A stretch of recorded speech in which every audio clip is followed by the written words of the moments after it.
Hi, here we are reading Oleander, and this will be the third and final part of the first chapter. Okay, fine. Let's say you're right and I'm running the family business, I began. I still can't do anything about these weird flowers. I know literally nothing about these plants. You don't need any horticultural knowledge for this situation, Bennett replied. What I need is for you to assist me in containing whatever being they summon. I glanced at Bennett's face.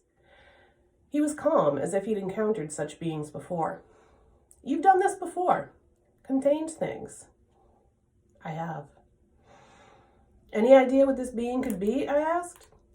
No sense in beating around the bush when this creature's, whatever it may be, arrival was imminent. I'd sort out Bennett's role in all of this after he dealt with it. It really could be anything, he replied.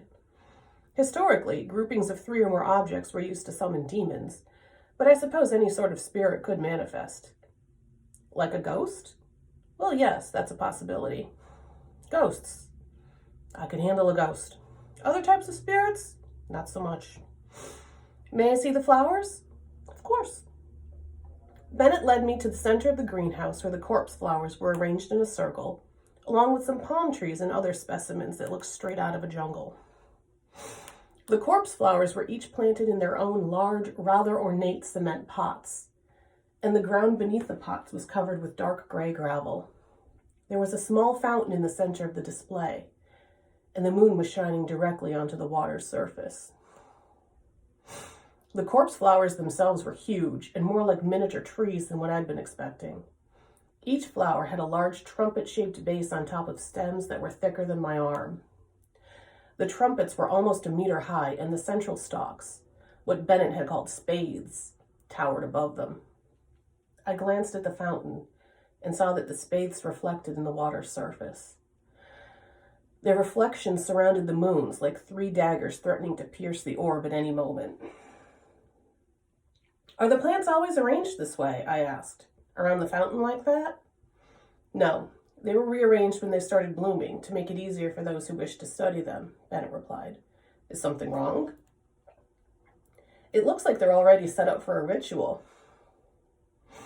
I crouched down and moved aside one of the smaller potted palms and saw that someone had made a circle around the corpse flowers in the fountain with gray stones that were a bit larger than the gravel and smooth like river rock. As if that wasn't concerning enough, the larger stones had symbols etched into their surfaces. Who comes in here besides you? I demanded as I pushed the largest rocks out of alignment, breaking the circle and hopefully whatever spell had been cast. Hundreds of people have access to this greenhouse, Bennett replied. Thousands if you take into account the entire student body and faculty. He paused. Do you think this was a deliberate arrangement? Yes. I held up one of the inscribed stones.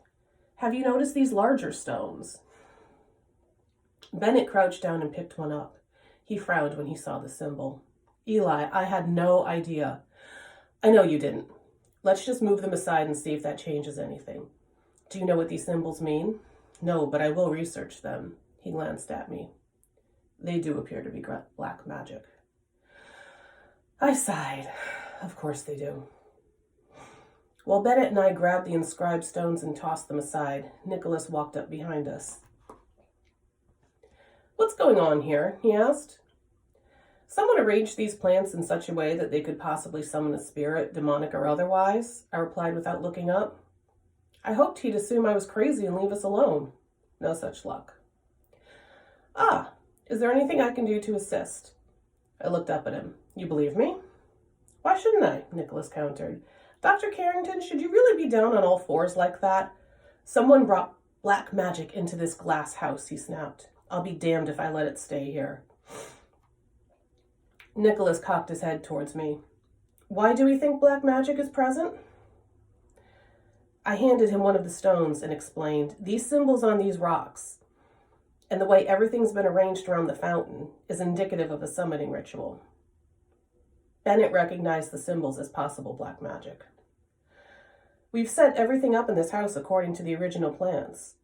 Would you like help removing the ones with symbols? Sure. Nicholas knelt down and started picking through the rocks.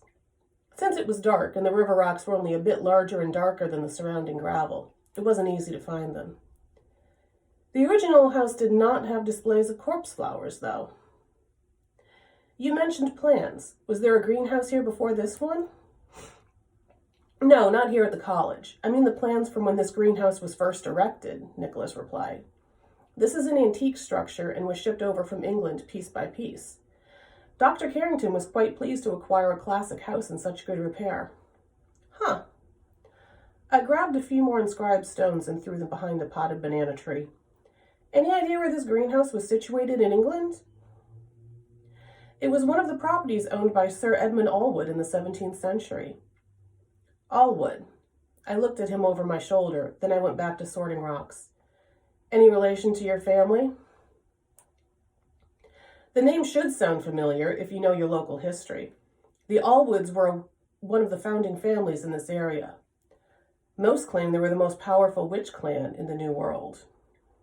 It was dark, and I wasn't facing Nicholas, so he didn't see me almost choke when he said that. Officially, witches didn't exist in the Old or New Worlds. Unofficially, Old World practitioners of black magic were known around the globe for their intricate rituals and legendary clan wars. I could only imagine what these walls had witnessed over the centuries. And Bennett had hauled all that bad juju across the pond and plopped it right here in my backyard. I realized that Nicholas hadn't answered my question. Are you descended from those local Allwoods? Me? Oh no, not directly. My immediate family hails from England. That was a relief. Most think all that black magic stuff is just a bunch of rumors, I ventured, trying to be scandalous and all. Those that have done their research know better, Nicholas said. For a gardener, you're rather blasé about spirits and witches and such, I said. It pays to be familiar with occult history, especially in my profession. Why, tomatoes were once blamed for all sorts of supernatural occurrences, even lycanthropy. I looked up at Nicholas and blew a lock of hair away from my nose. Really? Lightning flashed. Then the glass panes that made up the greenhouse shattered. I covered my head with my arms as shards flew toward us from the ceiling and walls. With the glass came a torrent of rain, as if a monsoon had set up shop directly above us. There was a horrible shrieking sound, like metal being torn apart. Dr. Carrington had been correct. The corpse flowers had summoned an otherworldly force, and now it was here.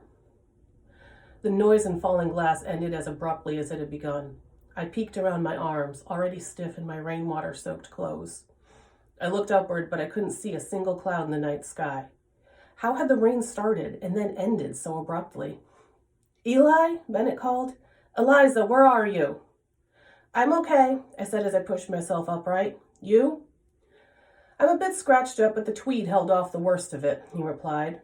Nicholas, are you all right? I heard gravel crunching and saw Nicholas raise himself up from behind the fountain. It's dry, he said. What do you mean? I asked. Everything's wet. The fountain, he replied without looking at me. I followed his gaze and saw that the fountain's basin was indeed dry as a bone. The 3 corpse flowers that surrounded it had been burnt to a crisp.